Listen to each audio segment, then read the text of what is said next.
सासू माँ बदल गई। कहानी उस घर की है जहाँ बहू और बेटी को एक माना जाता था, लेकिन फिर अरे शिखा बेटा, तू रसोई में क्यों घुसी रहती है? जा, रोटी मैं बना लूंगी। नहीं नहीं माँ जी, आप बैठिए, बस सारा खाना बन ही गया है। श्वेता को बोल देती हूँ, वो खाना लगा देगी सबका। सॉरी भाभी, मेरे पास वक्त नहीं है। माँ, मुझे पैसे देना, पार्लर जाना है। हाँ हाँ चली जाना, भाभी को भी ले जाना। वो भी जाने को बोल रही थी पार्लर, पर पहले ना मदद कर दे उसके खाना लगाने में। देख माँ, वो बहू है, उसे बहू रहने देना। इतना सर पर मत चढ़ा भाभी को। श्वेता, ज्यादा मत बोला कर। बहू और बेटी में कोई फर्क नहीं होता है।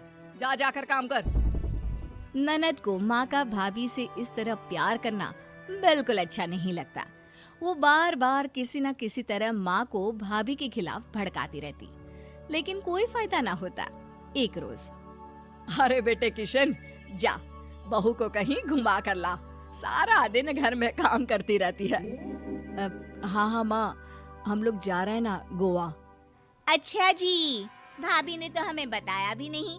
वैसे तो सारी पंचायत करती है, ये गोवा वाली बात क्यों छुपा गई हमसे? अरे क्योंकि उसे खुद नहीं पता था बहन। मुझे टिकट सस्ती मिल रही थी तो मैंने बुक कर दिया। हाँ शिखा, पैकिंग कर ले, संडे हम जा रहे हैं गोवा। दोपहर में शिखा पैकिंग कर रही थी कि सास आ जाती है। ये क्या बहू, साड़ियाँ? अरे गोवा जा रही है घूमने या फिर शादी में मायके हैं? माँ जी, ऐसा कुछ है ही नहीं, समझ में नहीं आ रहा क्या रखूं कपड़े में। अरे तेरी और श्वेता की साइज तो एक ही है। उसके कुछ मॉडर्न कपड़े ले ले, आकर लौटा देना। हाँ माँ जी, ये ठीक रहेगा। शिखा श्वेता के पास जाती है और उससे कपड़े मांगती है। ना जी ना, मैं अपने कपड़े ना दूं। वैसे भी फैल जाएंगे मेरे कपड़े, बहुत महंगे वाले हैं। शिखा मुंह लटकाकर कमरे में आ जाती है तो सास कहती है, चल तैयार हो जा, तुझे मैं शॉपिंग करा कर लाती हूँ गोवा की। बस फिर क्या था, सास बहू निकल जाते हैं मार्केट और एक से बढ़कर एक ड्रेस खरीद कर घर आते हैं।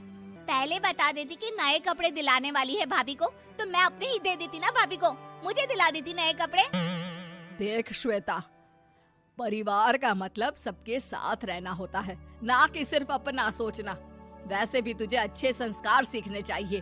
और रही बात कपड़ों की, तो शिखा, आज से घर पर भी तू मॉडर्न कपड़े ही पहनेगी। कोई जरूरत नहीं है ये साड़ी वाड़ी लपेटने की। अब क्या था, घर पर श्वेता और शिखा एक जैसे रहते। एक बार पड़ोसन आती है। अरे बेटा, अपनी माँ को तो बुलाना जरा, बात करनी है। शिखा सास को बताती है और रसोई में चली जाती है। ये आपकी बेटी बहुत बड़ी हो गई है, इसके लिए एक रिश्ता है, कहो तो बता दूं। ये बेटी नहीं बहू है, घर में सब एक जैसा ही रहता है। वैसे मेरी बेटी भी बड़ी हो गई है, कोई रिश्ता हो तो जरूर बताना। पड़ोसन रिश्ता लेकर उन लोगों के घर आती है। तब श्वेता की होने वाली सास कहती है, तो ये घर है, कितने मंजिल का है? और ये बहू ने आपकी क्या पहन रखा है, जीन्स टॉप? अरे भाई, साड़ी वाड़ी नहीं है क्या इसके पास? देखिए, सर्दी है तो साड़ी में बहू कैसे मैनेज करती, वैसे पहनती है साड़ी भी।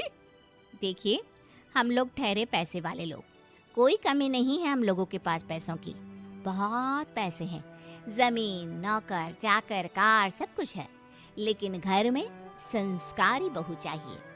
समझ रही हैं ना आप? सास कुछ कहती कि श्वेता बोल पड़ती है, हाय रे, नौकर चाकर से लेकर जमीन, कार, पैसा, हाँ हाँ, मुझे रिश्ता मंजूर है, मंजूर है मुझे।